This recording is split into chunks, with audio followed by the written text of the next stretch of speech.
If I could have everybody quiet down, please. Thank you so much. All right. Good evening, everybody. Thank you so much for both people joining online and in person. Welcome to the fall quarter final presentations for CodeLab. Really excited to be here, present and showcase all the things we've been working on over the past couple months. Genuinely, it's been an amazing thing watching and seeing what you guys have built, learned, and explored. Tonight's agenda, we are going to be having an opening note, followed by our first round of product showcases. We'll have our industry speakers, we'll have a small break, and then we'll continue with product showcases and end off with some food and networking for you all. So, just to introduce myself, hi, I'm Aiden. I'm the CodeLab president for the 2025-2026 term. And I've grown up in CodeLab. So I joined as a junior developer in my sophomore year, and I'm a senior right now. I've completed 5 projects and really seen CodeLab evolve into where it is today and creating the impact that we have right now. And so in my first bit of president, I thought, what makes CodeLab unique? What makes us more than an on-campus club? What makes us a community? And I realized throughout my entire time that it was the people. No matter what, through my entire career, I have seen people do amazing things. People form amazing bonds, create teams, and create products that are more than I could even ever imagine. And this is everybody from members to board members to our executive board. And those people and the culture that they culminate really creates the passion behind the work that we do, the products we create, and the community we build.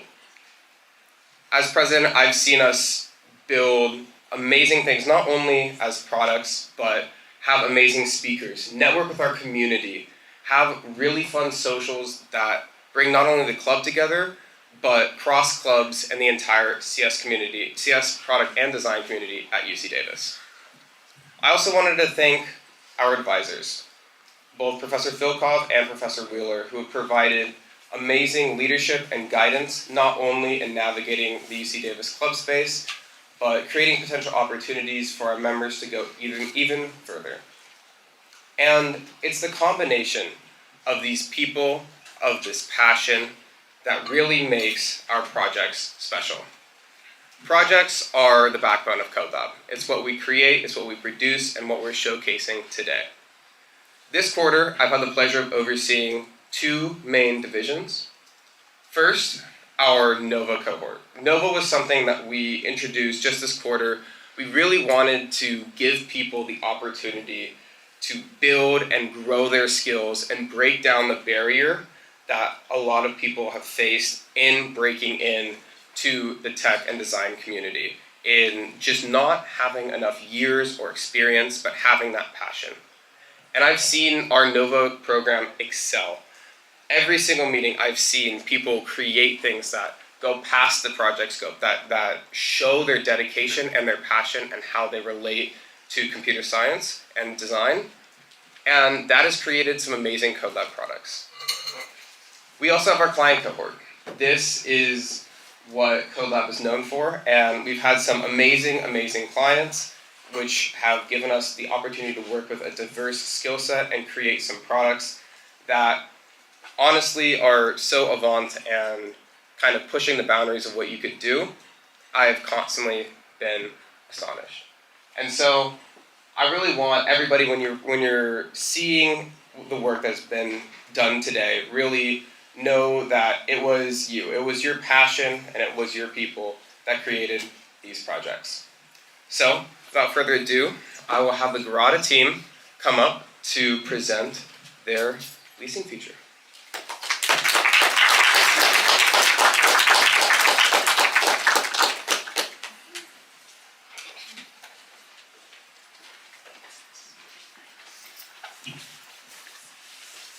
Hello everyone, I'm Pooja.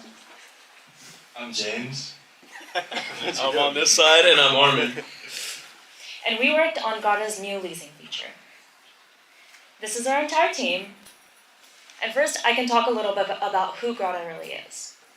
Grada is a smart living platform that integrates tools for property managers, residents, and throughout the entire process, they connect the environment with their property manager app, their admin portal, and their resident app.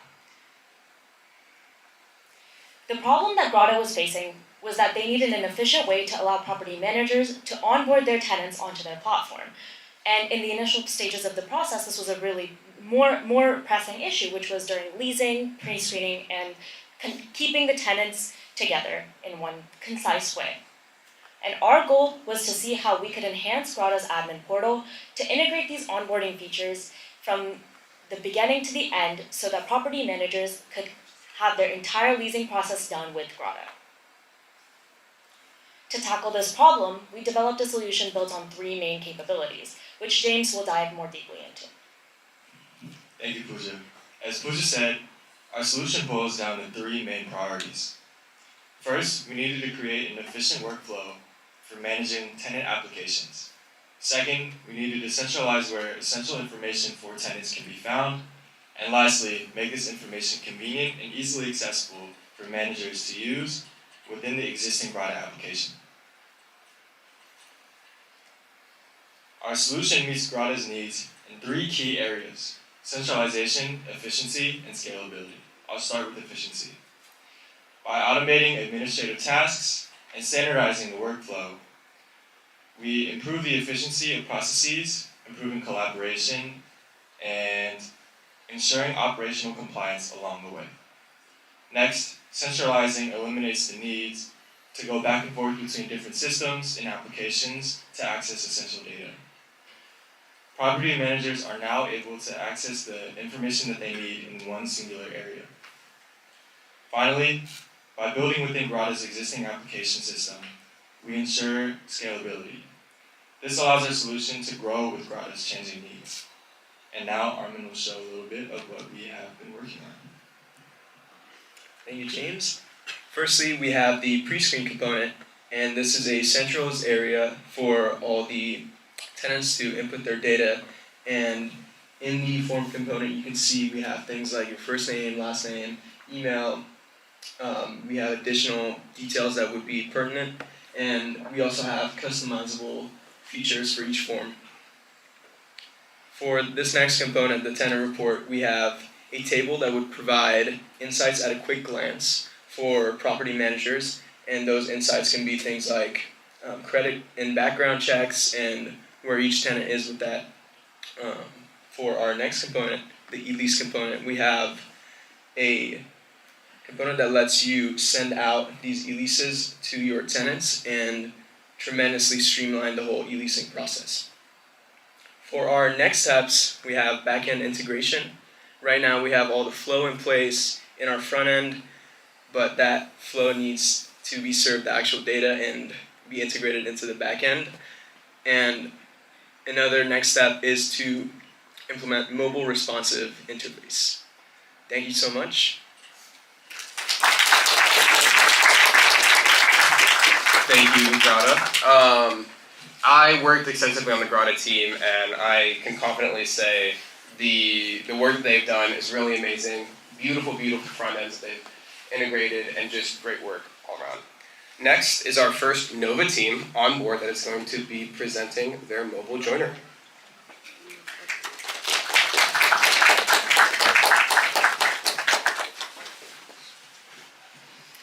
Hey everyone, we are the Nova Onboard team, and today we are pitching a feature for CodeLab's brand new mobile app that is currently in development.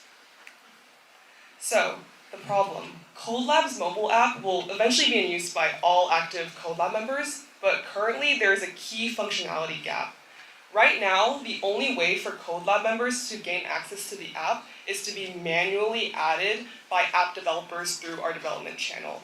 And this process is very tedious and error-prone, and there's also no system in place to ensure that only CodeLab members can access the app. So our solution is Onboard. The purpose of Onboard is to streamline CodeLab's app onboarding process for new and returning members. We had a team of 4 developers and 2 designers building Onboard. My name is Connie, and I'm the project manager for this team, and we also had Max as the project mentor. Now I'll pass it over to Sharaf to talk more about Onboard. Thank you, Connie. Now, starting off, we have created 2 new features for the CodeLab team.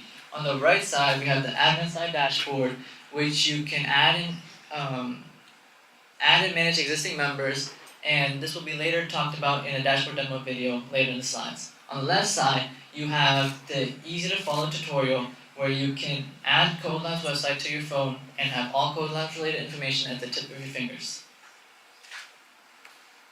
Now we have an easy four-step tutorial. The first step is once your email is verified, you can go to the CodeLab's website on Safari. Once you're there, find the share button and click on it. Scroll down to step 3 where you can find add to home page, and finally you'll have the website on your home page for easy and efficient access. And I'll be passing it on to Haral for the dashboard demo video. Alright, so now we've got a demo video for the Onboard dashboard.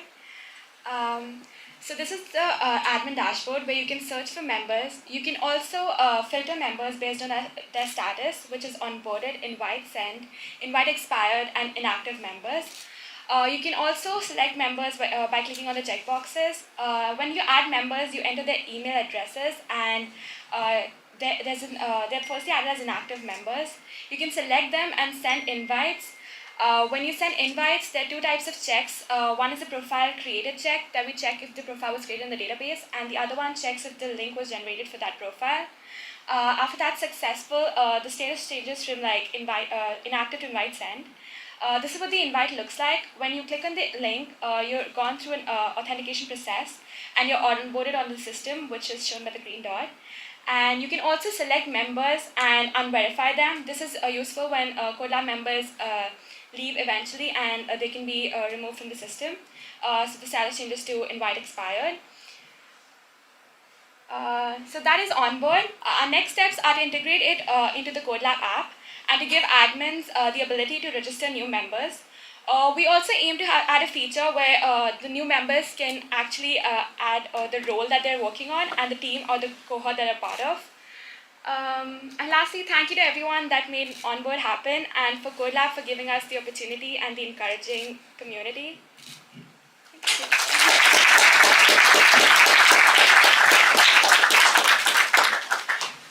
Thank you guys.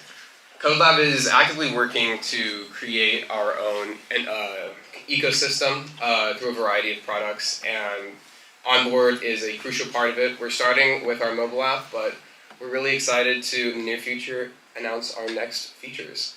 But for now, I would like to welcome up OPEX AI to present their product.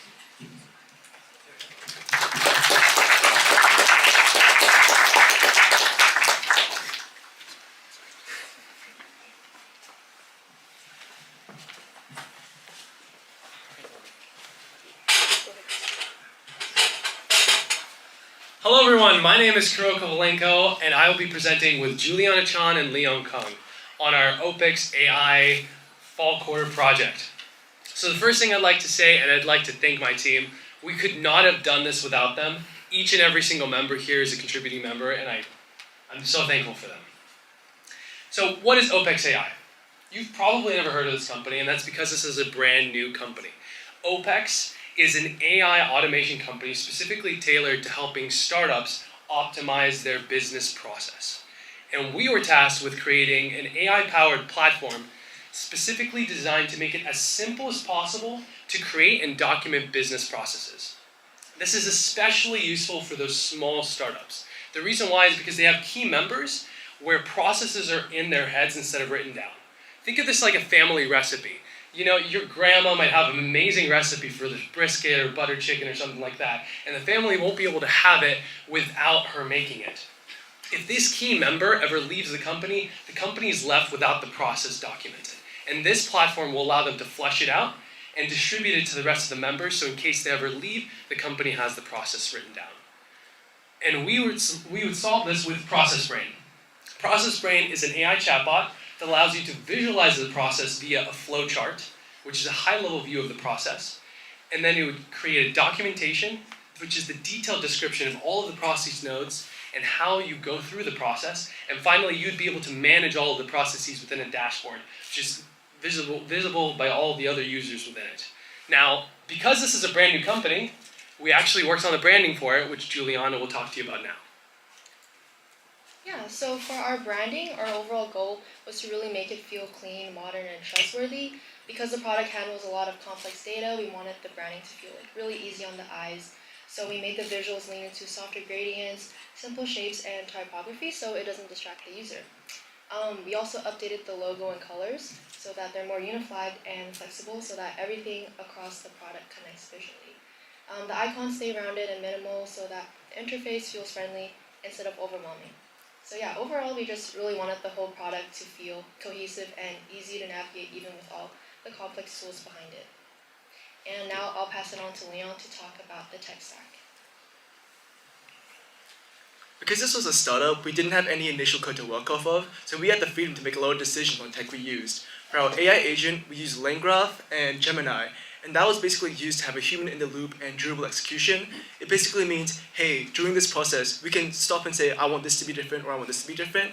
It also helps during failures to kind of take a step back and say, what went wrong, we can go another way and make a better process. For our front end, we use React and TypeScript. It lets us have a dynamic UI and constantly updating data, so once the AI agent creates something, you can immediately see it and you don't have to wait around, but like 3 minutes past, what happened, 4 minutes past, I don't know what's going on. Our backend is Superbase and stores everything from user data, messages, and workflows, which is really important to have everyone from company A see their documents instead of some random companies or not being able to see their own documents. I'll show you a little demo about our process. As you can see, a user simply just types the name of their process and a little description of what they want. They can also upload files if it has relevant information to what they need. And the AI agent goes through a process called requerying, where basically it answers the prompt multiple times and says, hey, this answer was pretty good, but it was a bit too long, let's shorten it down. Hey, this answer was good, but it kind of went on a tangent, let's shorten it down. This answer was perfect, let's send it. It generates a workflow through Mermaid.js, which is kind of like the flowchart you see with the circles and the squares and the triangles, and documentation, which is the text which explains every step of the development process. We also have features such as downloading and exporting files for later use, which is the whole point. We want to share these processes, we want everyone to see these, and we want updates to happen, which is also why we implemented multi-turn, which basically means, hey, I want this node to be different, can you change this branch to say this? Can you delete this branch because it's not relevant? Can you make a new branch because this is really vital information? We also have a few things we want to finish up, and our next steps I'll introduce to Juliana, which can explain what we want to do next. Yeah, so as Leon said, a really important next step that we worked on were the collaborative features. We really wanted the updates to feel easy and organized with feedback, edits, and approvals all happening in one place. So you can see each process has its own comment and suggestion space where team members can point out fixes or request changes right where the workflow lives. And from there, those suggestions can be edited, accepted, or rejected by the admins. And that wraps up our project. I hope you enjoyed.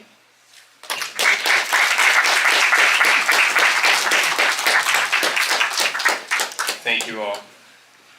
Agentic AI is unquestionably the way of the future, and so CodeLab being on the forefront is really amazing to see. I mean, you saw the depth and accuracy that they put in order to generate this amazing product. All right, and now I would love to introduce our two industry speakers, who are Aaron and Angela from Visa.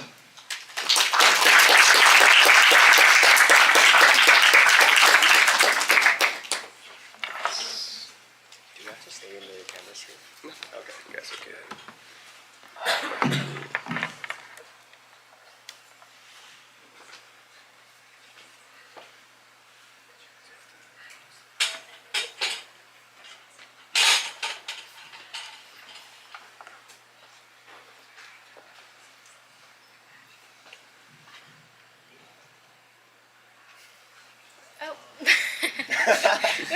Not embarrassing at all. Yeah.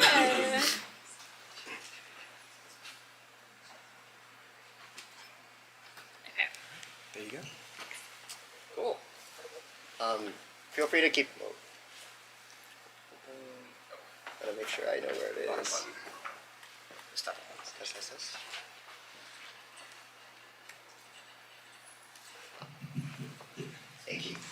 please keep us accountable for running over time, by the way. No, you're all good. Cool. Awesome. Nice to meet you all. That was a set of great presentations earlier, so really be proud of what you're doing. I did not do that kind of stuff when I was in school, so really amazing. So my name is Aaron, this is Angela, and we're here today to talk to you a little bit about practical advice for your tech job search. For context, we're going to go a little bit deeper than your usual 101 advice. So if you've ever, if you don't have a resume, if you've never done a coffee chat, there's a ton of online resources. But since we only have a short amount of time, I really wanted to instill things that you wouldn't find online and things that we've personally experienced that we think differentiated or helped us in the job search. And as a quick disclaimer, we both work at Visa, but I don't want to get in trouble, so we're just employees and we do not represent them today. But you might be thinking, why did my mic turn off? And I'm thinking that too, because I didn't touch anything. But as Aiden comes to help me, I am going to say, who are we anyways? And I'm going to wait for the mic to turn back on, make sure not to say anything, and then pass it to Angela. Hi, I'm Angela. I'm from Fremont, California. I did my undergrad at USC, and there I was at a club called Code the Change, which is super similar to CodeLab. So I hold clubs like this really close to my heart because I know it really helps people break into tech. Also did grad school at Carnegie Mellon, and I started at Visa a couple months ago as a UX designer. And I spent the better part of this past year recruiting for jobs, so I really understand the struggles of trying to find a job in this economy. I know some of you are go-getters and probably have jobs already.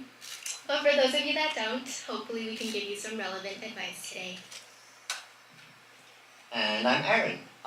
I did a Bachelor of Arts in Psychology at UBC in Vancouver, Canada. I'm currently a part-time MS Analytics student at Georgia Tech. And I've been at Visa for about 3 years across product marketing and data analytics roles. I'm bringing you really 3 things. First, I've done the job search before, and I see familiar faces from when I spoke last time. But I've done the job search many times before, and it's grueling, it's hard, but there are things that you can do for it. And I've personally applied for almost 2,000 jobs just for my own career. Secondly, I've also, through that frustration, actually been a career consultant. So over 3 years, I had over 200 clients, and I helped them land their dream roles, anywhere from resume review to salary negotiation to interview tips, things like that. And then third, I've actually been on the hiring committee. So I've had the opportunity to see what really makes the difference in a hiring decision and what we can do to actually differentiate ourselves. Thank you so much. So that's a little bit about ourselves. And before we start, I actually wanted to get a raise of hands, just so we can make sure we curate our advice a little bit. So who here is freshmen in the room? Oh wow, you guys are go-getters. Okay, juniors? Sophomores? Sorry, Canadian, we just used first, second, third, fourth year. And seniors? Okay, lots of seniors. Great. So, especially for those that are graduating in the next 1 or 2 years, there are a couple of things that we want you to take away today that we think are relatively high ROI, and they're things that you can action on today. So once we get to the next slide, I have a picture here that says, people always feels happier when a dog licks their face. So we're developing a new antidepressant made from dog drool. And this is a funny way of saying, sometimes people have ideas and they're focused on the wrong thing. In this case, they're focusing on the dog drool, not on the fluffy, amazing dog that's licking your face and giving you all the happiness. And I think a big part of the job search is that everyone is optimizing for multiple parts of their job, their resume, their interview, but they aren't thinking about what really makes the difference afterwards. And so I'm saying all this because first, I want to give you a little bit of that, but second, I want you to acknowledge that a lot of your career is going to be bendy and you're going to not really know what really makes the difference for a big amount of your early career. And as proof of that, I am one of these people. I was a psychology graduate, I was a data scientist, I was a startup growth marketing lead, I was in sales. I've done a lot of different things and I didn't really know what I wanted. But to frame our conversation, I actually was a happiness researcher at the beginning. And so I did 5 years of happiness research to figure out what makes people happier for a living. And the single best predictor of happiness, turns out, is relationships. So I'm going to frame my section in terms of a relationship.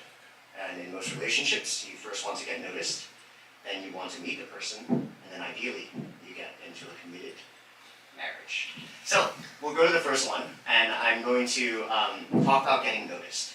So you've probably seen this kind of illusory image where you go into the house and if you're about the same height and you go into different corners, one person will look a lot shorter and another person will look a lot taller.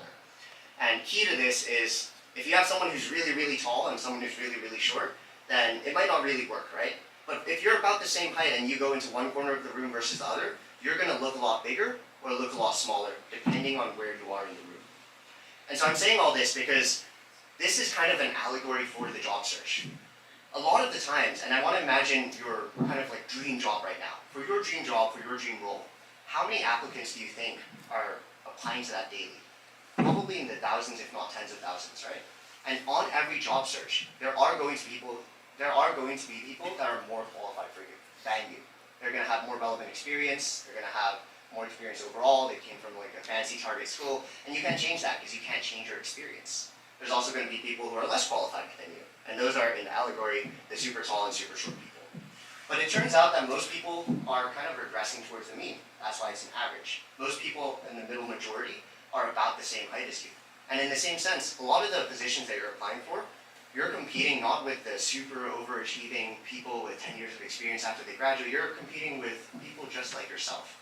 So the goal is really to figure out how can you figure out which side of the room makes you look taller and how to reframe your experience so that you look like you're bigger than you are. And so how do you actually do that? Well, I like to think in terms of numbers. So let's say there are the 10,000 people that are applying for the job. Of those 10,000 people, most people will probably tell you that they're good at the things that are required for the job. Let's say learning is one of them. Like, I'm really good at learning new tools. And I'll give you a personal example. When I was interviewing at Visa for a marketing role, they told me I needed this weird niche tool that I've never heard of and that nobody uses. It's like a mix between Hadoop and Tableau, basically. And I've never used this tool before. But I told them, hey, I'm really good at learning, I'm really good at adapting to new skills, and I can get deliverables out quickly. But everyone, all 10,000 applicants will say that, right? So how do I show them instead of telling them? So I looked at my resume, I looked at my LinkedIn, and I decided, okay, every 3 months I want a new certification there, just to show them that I am constantly having a proclivity towards learning. And I thought to myself, well, of the 10,000 applicants, probably a few of them are doing the same thing. They're getting certificates and throwing them on the resume and LinkedIn, right? So how do I really, really differentiate myself? What would I do that no one else in the 10,000 applicants that are applying have done? So in between my second and third interview, I looked at the job requirements and I ascertained that basically that tool is the most important one. And in between those, I basically did a course, a full course, got a certificate, packaged it into 3 to 4 bullet points and sent it to the hiring manager and said, hey, I don't know this tool, but I am committed to learning. I do really want this job, and I think I can learn quickly. And to prove that, it's not saying much, but this is a certificate because I want to continuously learn things, and I want to show you that I'm willing to do it. And I asked my manager afterwards how many people did something like that, and no one did. And that really helped convert me from a second, third round interview into a final offer. So think about the things that no one else will do. Of the 10,000 applicants for your dream role, what are the 1,000 people going to do? What are the 10 people going to do? And what is no one else going to do except you that will make you stand out? That's how you position yourself on the far side of the room, even if you're not that tall. The next thing that you might want to do is get into a meeting with somebody. So when you meet somebody and you get noticed by them, it's great. But you really have to meet them in person to have a spark. And one of the best ways to meet people in a job context is through a referral. And I'm not talking about referrals to get a job, I'm more talking about referrals to meet new people. So I think there's usually a dichotomy. I think the two-step process is one, if you already know somebody who is a VP or a senior director at a big tech company, get the referral from them. All power to you. But for most of us, we don't have that. And so how do we actually get to a point where we are getting referrals, connections, advice from these really cool, really high-up people? You'll probably know cold outreach, LinkedIn messaging, coffee chats. The big problem is that whenever you do these, it tends to be just like, hey, how are you? What do you do in your job? And that's it. And you get nothing out of it. You feel awkward asking for a referral afterwards. That was my experience, at least. So in 2020, at the height of COVID, I set a goal. And I said, hey, I'm not good at coffee chats, but I'm going to do 100 coffee chats this year. And I set the goal, I cold outreach to a bunch of people, I didn't get to 100, but I got to 65. And I didn't get to 65 because I sent out 65 messages. You'd imagine that everyone I messaged didn't message me back, unfortunately.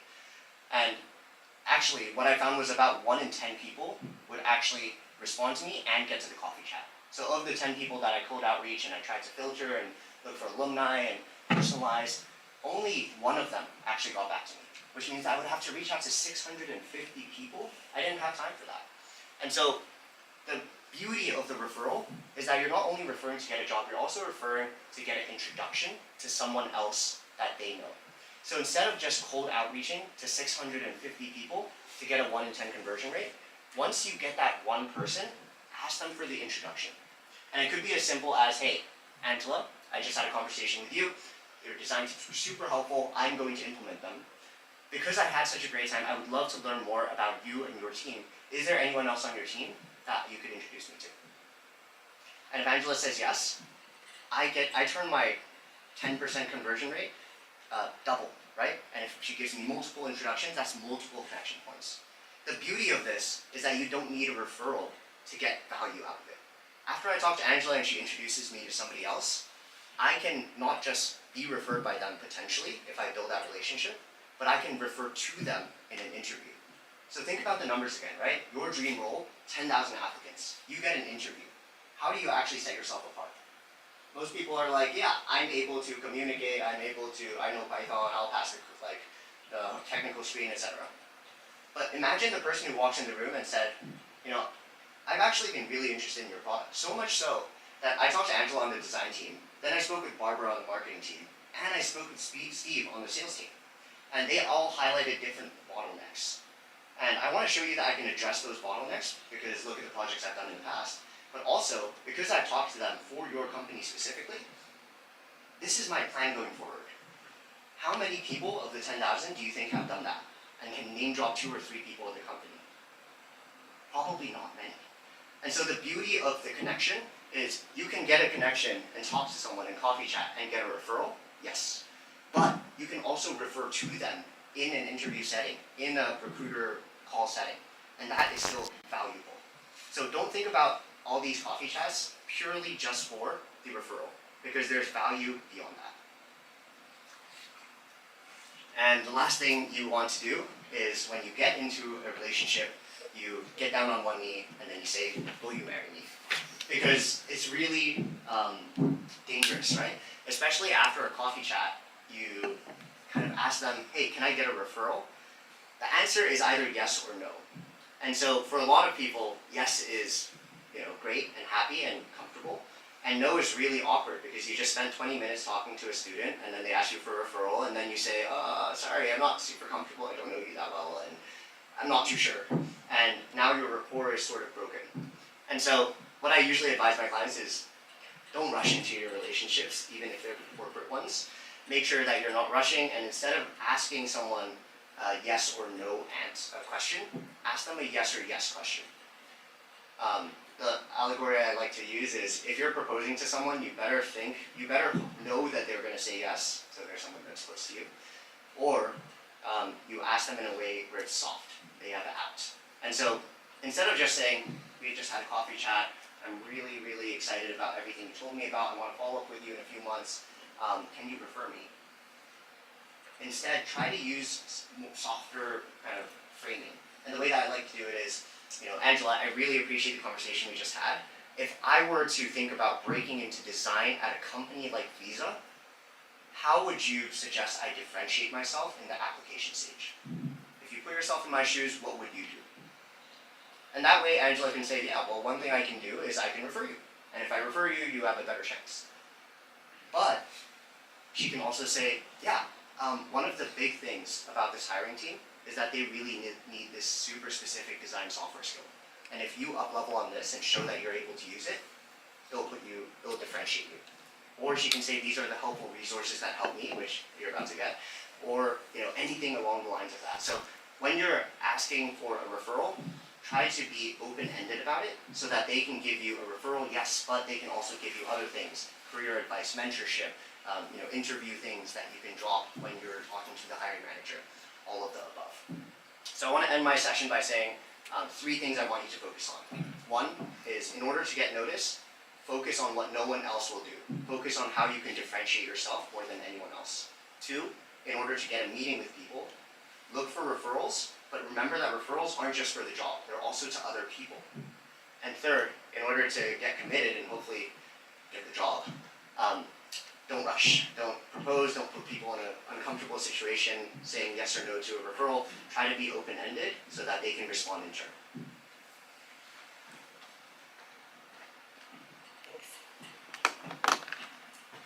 Okay, so Erin just shared some really good tips for all of you, but I want to drill a little deeper into design specifically because I feel like a lot of resources out there are for developers, and as a designer, I found it really hard to find resources.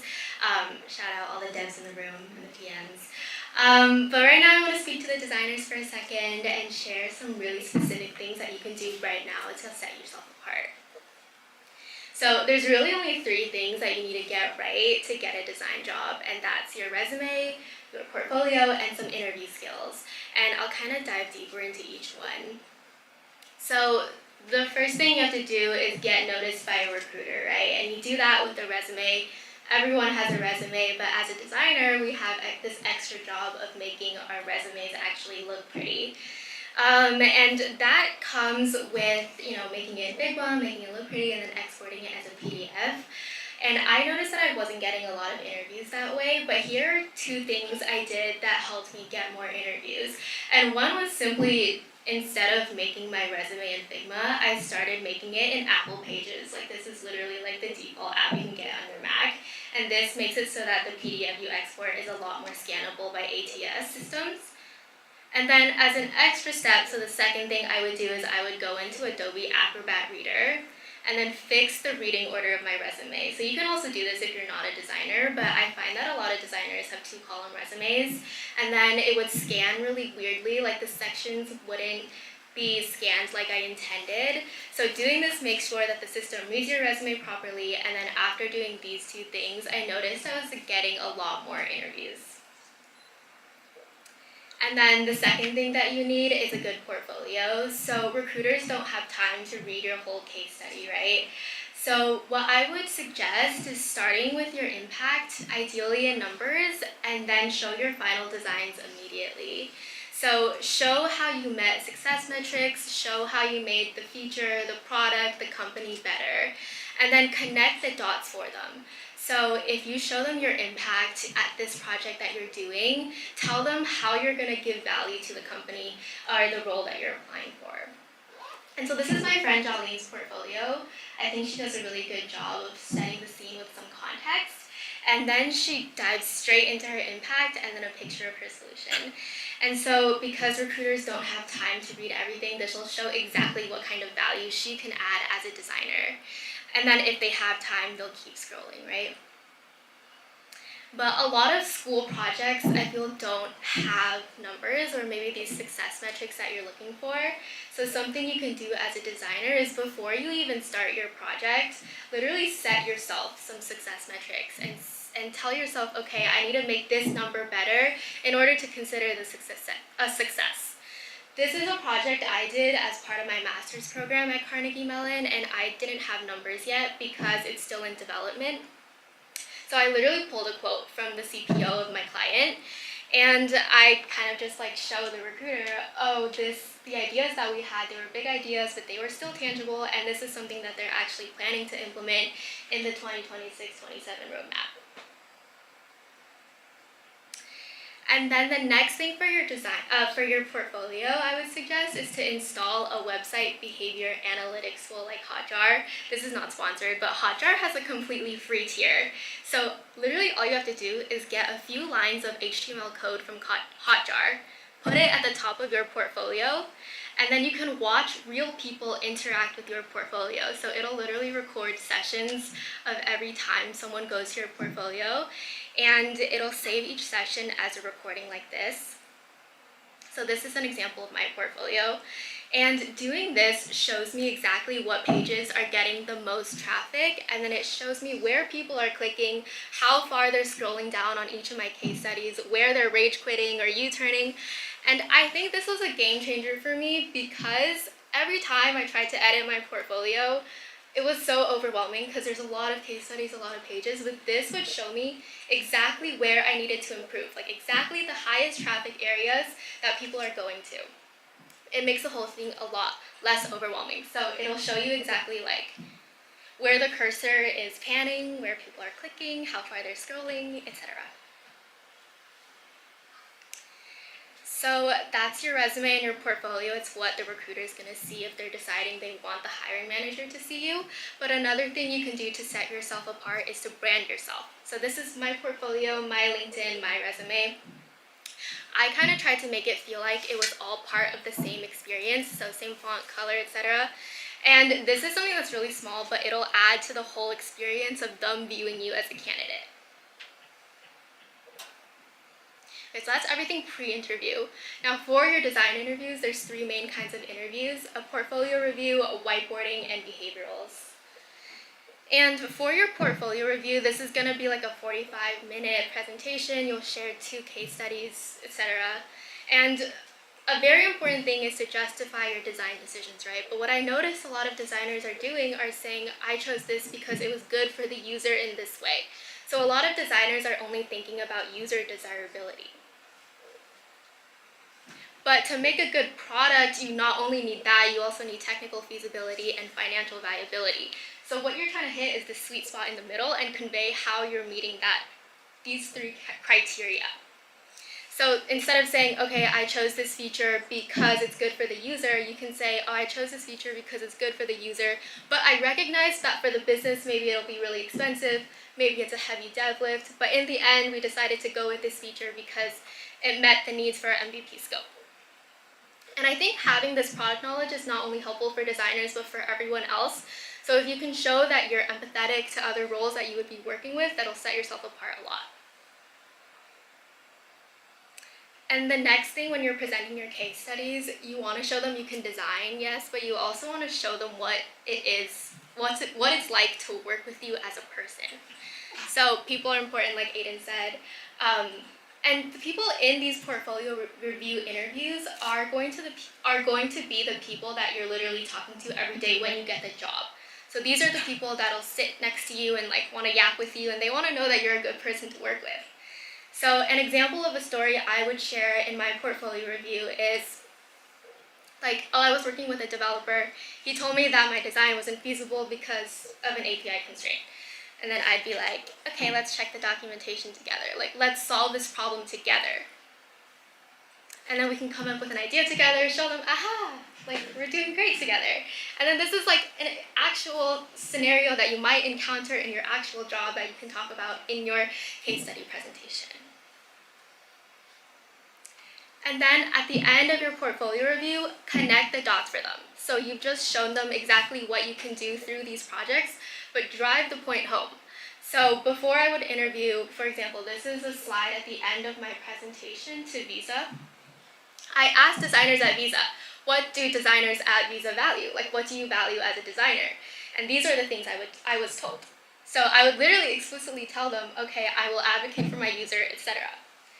And then when the interviewers are talking about you after the fact, you will have given them the vocabulary to describe yourself. So they'll know like, oh, Angela is good at advocating for her users. So that's the portfolio review. The whiteboarding interview is intimidating because it's kind of on-the-spot thinking. What I can tell you here is that the whiteboarding interview is already solved, so just go online, find a structure, practice it a lot, and you'll be fine. I think what helped me here was mock interviewing. It might feel stupid, but it's better to feel stupid with your friends than with an interviewer. And then for behaviorals, the biggest tip I have is to not try to practice for every single question possible because there's a million questions out there. What I'll tell you is to prepare stories for every single, for the experiences that you've had, and then practice applying those experience stories to specific questions. I noticed that this helped me be a lot more natural when I was talking to my interviewers, and I didn't have to invent everything from scratch, but it felt a lot better when I was trying to tell stories. Thank you. So please come find us after. We'd love to chat about anything we talked about, or how to be successful in your first job, what it's like working in tech, etc.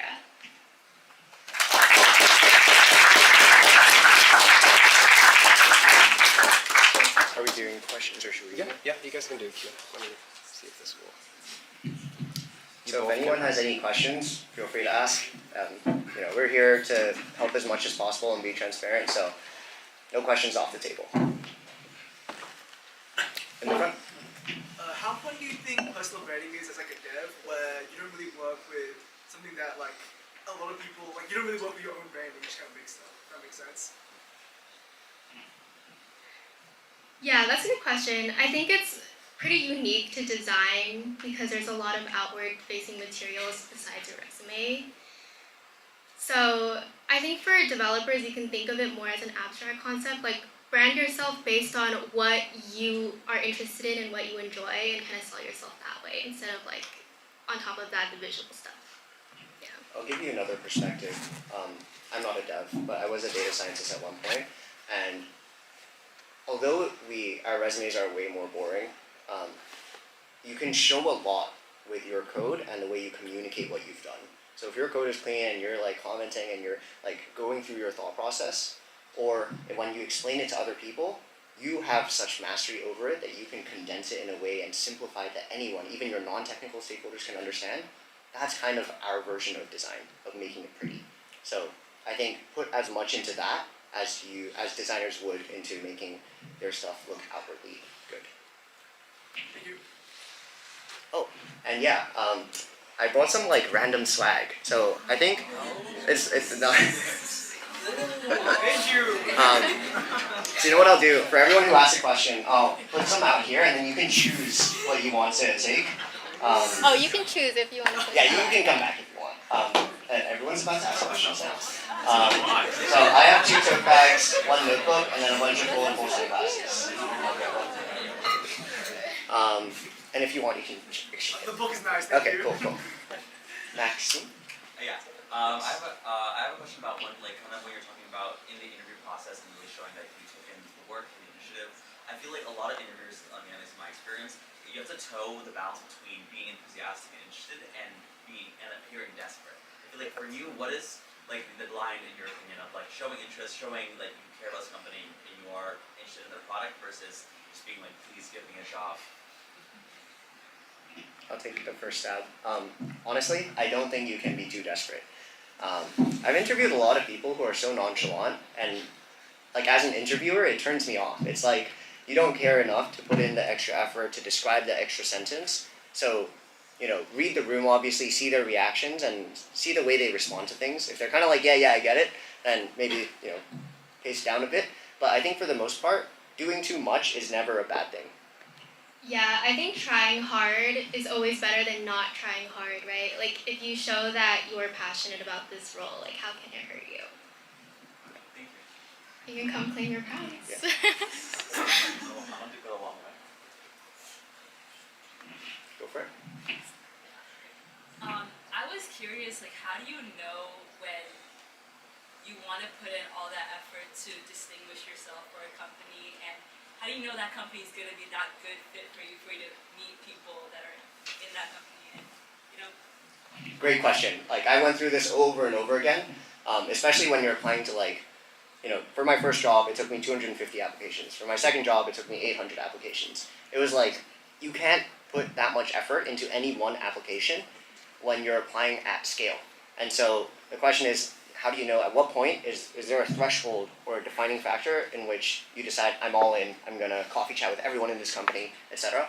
I think there's 2 parts. One is when you get into like a second, third-ish round interview, that's a good sign. It means like you are qualified for the role enough for them to advance you, and that's when maybe you can start putting in that effort. The other thing I'll say is, typically what I would do is I'd have a list of target companies. It's usually a list of anywhere from like 10 to 30 companies that you'd be like, I'm really happy if I got into this company.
testing, whatever. What's really helpful for the interviewer is at the end of each section,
Here's my decision matrix. If I get into Harvard, I'm going. If I get into Google,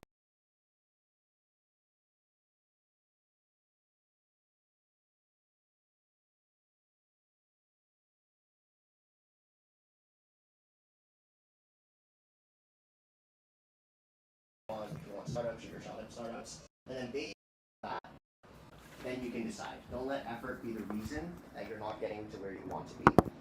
for me personally, this might be, after you get your first job, most companies have an education reimbursement program. It's a tax write-off for them. They give you $5K a year to take courses and do things. And the best thing that you can do is not pay for your master's. So that's what I'm trying to do, even though I hate my master's right now. I'm not graduated yet. But I'm suffering through it, but at least it's free. Go for the middle. Do you have any best tips or recommendations for applying to a lot of jobs at once? Like you mentioned applying to like hundreds to thousands. Do you have recommendations on how to do that without feeling like deterred, I guess like a little anxious about it? Yeah, there's a tool I use called Simplify. Yeah, you know about it? Yeah, I think that really helped.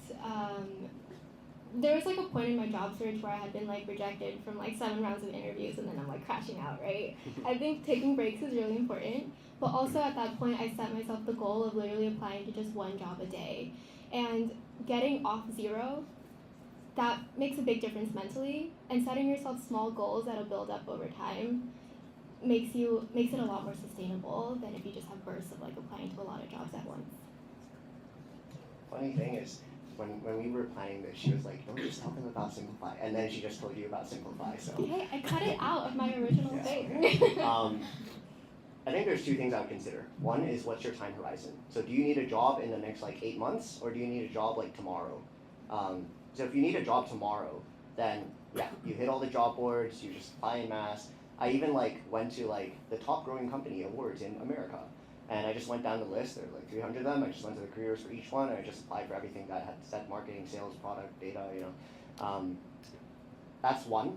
But if you need a job in like the next 8 months and you're in school still, or you have an internship that you're doing, I don't think you need to like focus on applying in bulk. You just need to focus on consistency. And so the 3 things I'll say is, 1, try to go on the careers website of the company themselves as opposed to the job boards, because often the job boards will repost, so it's not as fresh. And it is a different, actually, it navigates to a different line. 2, I think when you're applying, and this is my personal opinion, I think the quantity is more important. Like, if it'll take you more than, the way I do it is I just take a Saturday, I take an hour on Saturday, I put on music, and then I'll just like open 20 tabs of like jobs that I see on LinkedIn, and hopefully most of them go to the careers page, and I'll just control tab through each of them and click next. And then I'll do that for about 30 minutes, and that'll be like 20 jobs. And I don't put too much effort into any one. That will take me more than like a minute. So usually I get 30 apps in like 10, 15 minutes kind of thing. The last thing I'll say is, when you're applying, you likely have a specific role that you're recruiting for. So for example, what's your dream title right now after graduation? Product designer? Product designer. You should talk to her. Well, I'm product and she's design, so you can talk to both of us. I would try to, when I was out of school, there were a few roles that I was open to. Happiness researcher, didn't really have any credentials in anything else. And so I made a marketing resume, I made a sales resume. But if I had to do it again, I would focus on subsets of it. So you can have a PM resume, and then you can have a product designer resume, you can have a marketing, like a product marketing resume versus marketing operations versus marketing measurement resume. I think those make a really big difference in the end. Thank you. Yeah. Was that 3? 2 more.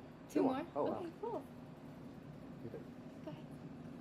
So for Aaron, you mentioned how you like switch between like a lot of different like majors in college and throughout your career. How do you think you like navigated like adjusting your resume, just like projects, as you switch from like one major career to another? I think you're going to be confused at first, but it's always a good thing to do. There's no fact as certain as this is the only time of your life where you'll be able to explore careers as freely as you can now. So even if you don't think that you are a salesperson, or you don't think you are a PM, or you don't think you're a SWE, just try it out, and there's no lower stake time in your life than today. That being said, there's some actionable things that you can do. So for example, other than just internships, which are hyper competitive, like, oh yeah, easy enough, get a sales internship without any sales experience, you can do things like externships. So they're cohort-based, paid, remote programs, like mini internships that you can do during the year. So I did an externship at Meta. I didn't have any experience before that, but they are able to give me a lot more experience, and I slap that on my resume and I use the hell out of it. Another thing you can do is just do like volunteer slash nonprofit things for free. So I'm in marketing, or I was in marketing for most of my life, so I'll give you the marketing example. Everybody has a website. Every small business has a website, and there's a tool that every big company uses called Google Analytics to track and kind of look at where people are looking, how much time they're spending on your page, where they're going. You can analyze anyone's website using that tool. You can take courses on it, it's free. You can go to a random small business and be like, hey, I just want to give you a report. You don't need to do anything, you don't need to pay me, and I'm just gonna give it to you. But the value of that is you can put that on your portfolio, mention that in your interviews. You helped X number of small businesses, you help them convert X% more people, and these are real real people, real businesses, as opposed to you did this in school. So, yeah. And then the other thing I'd say is, you want to create a storyline with your resume. If I put every position I've had, it would be really confusing. So I don't, my resume at any one time is just marketing, marketing, marketing, product, product, product. If I put data science, marketing, happiness, research, or product, and sales, it would be a really confusing message. So whatever you get into, just try to curate that into one. Find the parts of your experience that correlate best to the job that you want in the future. And for everyone who asks questions, we'll leave it to the team to give it out, but remember to get it. Okay, last one. So following up a little bit on cover letters, how far do you go with kind of designing them? I know with resumes it might be a little bit more strict, but with the cover letter, yeah, I would design that too. So it's simple, right? Just use the same fonts, slap your logo on there, and then call it a day. Okay. Yeah. She's assuming we have a logo. Yeah, we're very different. She's obviously the design aesthetic. Well, I'm a designer. Yeah. Yeah, okay. I think that was it for questions, right? Thank you all so much. Come find us after.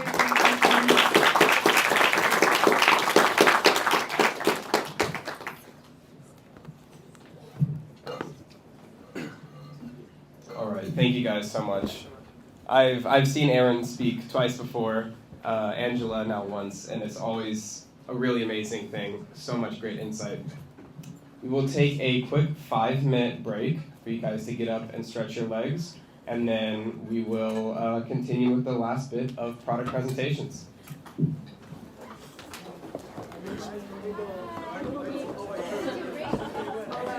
Hey.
So CodeLab has had the amazing opportunity to partner with Reddit for 2 quarters now.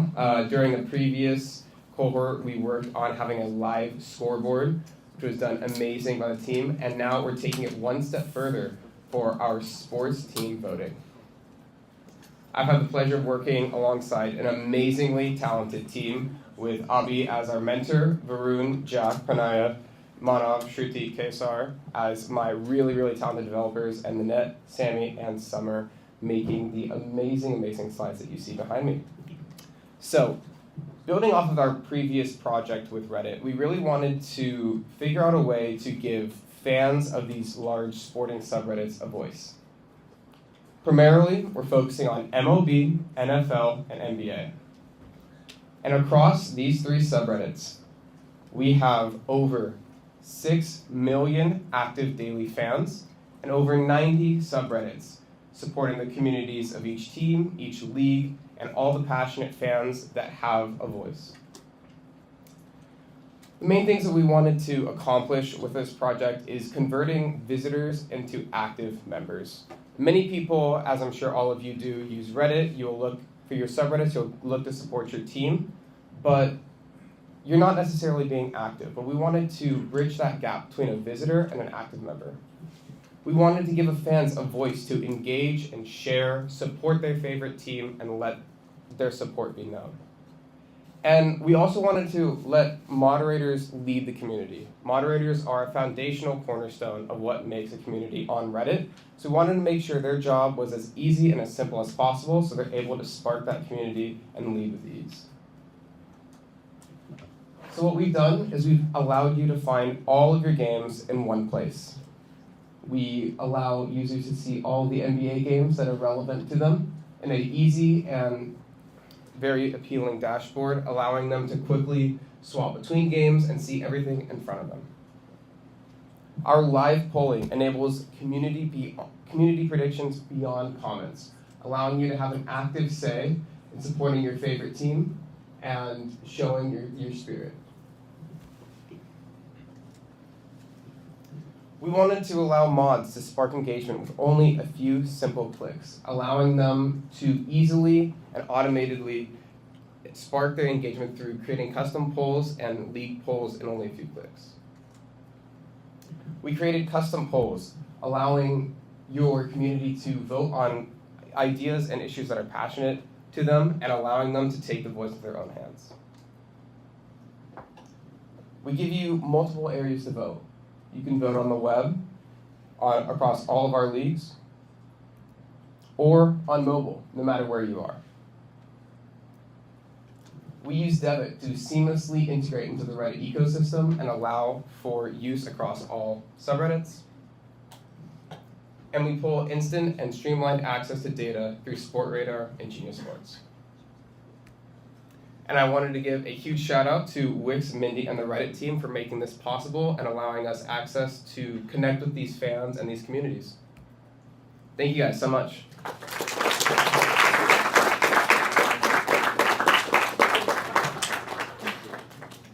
All right, and then I would like to welcome our second Nova cohort, Volt.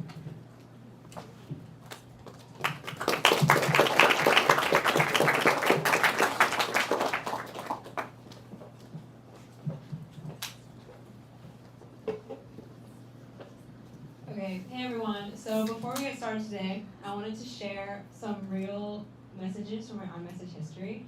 And this basically sums up one of CodeLab's biggest issues, which is we have a lot of photos, but no real system for managing them. So we are Nova Vault, and this is the solution that we made for CodeLab. And this is a wonderful team that brought this project to life.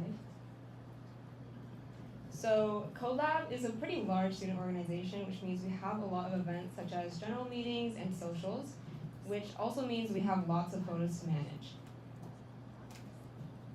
Currently, our board, specifically the marketing team, takes photos during events to post on social media, such as Instagram recap posts or Instagram reels. And if general members take photos during these events, they typically only share them within like friend groups or their teams instead of the entire student organization. And currently the board uses box.com to organize the photos, and they make an album for every event, but this box is not shared with general members. And for socials, we do make individual Google Photos albums, and these links are sent through Slack to our general members, but the issue is Slack messages disappear after 90 days, so they do get lost. So what is the problem? Our CodeLab general members have no place to upload or view their photos from these events, and our CodeLab board finds it difficult to round up and distribute these photos. And so for our solution, we have one centralized photo upload platform where users don't have to scramble through multiple social media platforms to find photos, and board members no longer have to go through the trouble of communicating every member to upload photos. So before we go into the other streams we have here, I'm going to talk a little bit about our research. So first we conducted competitive analysis because our scope is a little bit small, but this meant we had the opportunity to kind of go wherever we wanted with it. And so I specifically looked at Swish, which I don't know if you guys are familiar, but this has a fun, friendly branding and interface, and a practical and strong CTA selection. So this product was both fun and functional, and that's what we kind of wanted to model after a little bit. And to those who we user interviewed, they kind of helped us provide some insights on some micro interactions that we needed to improve usability on. For example, a lot of users didn't like how we didn't have a very clear select toggle, so we kind of improved on that by adding empty bubbles. And we also included a stronger download CTA because ultimately the goal of this is to improve the functionality of CodeLab photo uploads. And so here, this is one of our screens. This is going to be the album view where we have a general member view and a admin view. And the difference between these two is the general member can toggle through different categories of CodeLab albums, but the admin view can also create albums, and this is what that screen is going to look like.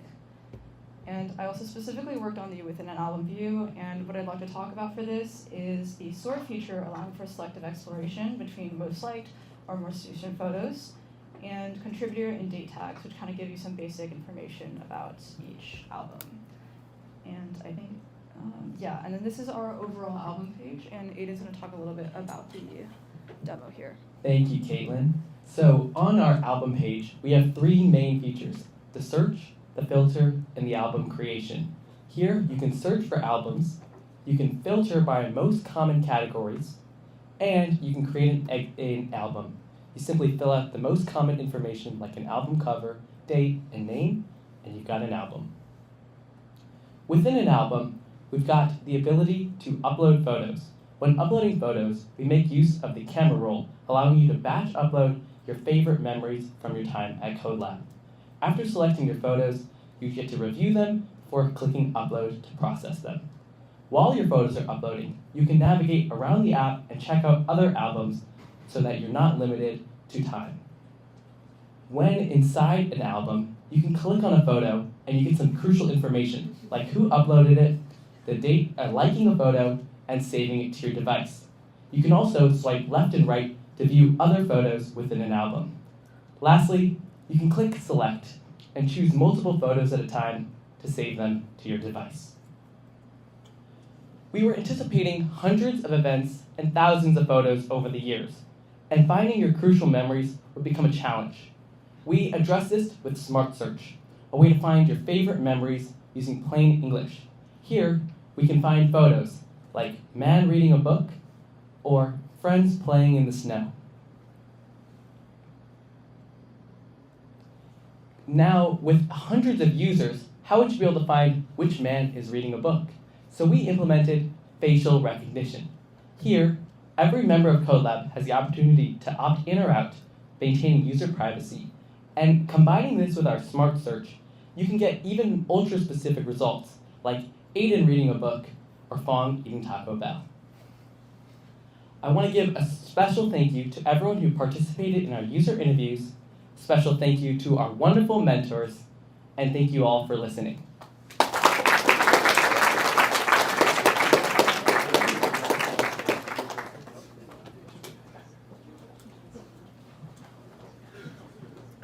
This team is a team that's constantly amazed me with what they've done. I mean, the search and facial recognition was all on their own and something that they actively sought out and learned. So I'm honestly just constantly astonished with what everybody's hooking up here.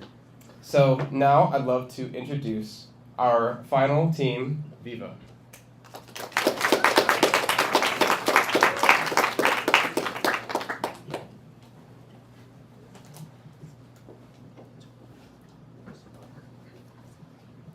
Hey everyone, so we're the Viva team, and over the last few weeks we built an AI-powered search tool for medtech teams that Viva serves to help them intelligently surface the right documents. So this is our team. I'm Suyash, and I'm our project lead. This is our amazing engineering and designer group. Juan, Johnson, Samara from design, Ayush, Evan, Jasper, Satvik, and Winston from development. So, a little bit about our client. Viva, you can think of as Salesforce for life sciences. They serve customers in medtech, pharma, and biotech. Think research and development, quality management, and commercial operations. What we worked on in particular is their Quick Vault product, which is built specifically for small and emerging medtech teams, going from 0 to 1 for the first time on getting medical devices onto the market. And what they kind of do is help them manage critical processes across the product lifecycle, and in particular, kind of the hefty task of lightweight setup of quality management systems. So the problem we were brought in to solve is the fact that medtech is heavily regulated and teams have hundreds of thousands of documents like SOPs, design files, risk analyses, and training records that all matter for compliance and decision making, but the current tools are mainly keyword based. So surfacing the relevant documents is very difficult. And in particular, experts waste a lot of time sifting through documents, trying to find the right trying to find the right versions, or they even miss information at times, which results in not only product development being slowed down, but also a level of risk with compliance and things like that. So our solution is Insight Search, a full stack RAG solution that allows organizations to intelligently splits them up into chunks, and then a semantic retrieval functionality that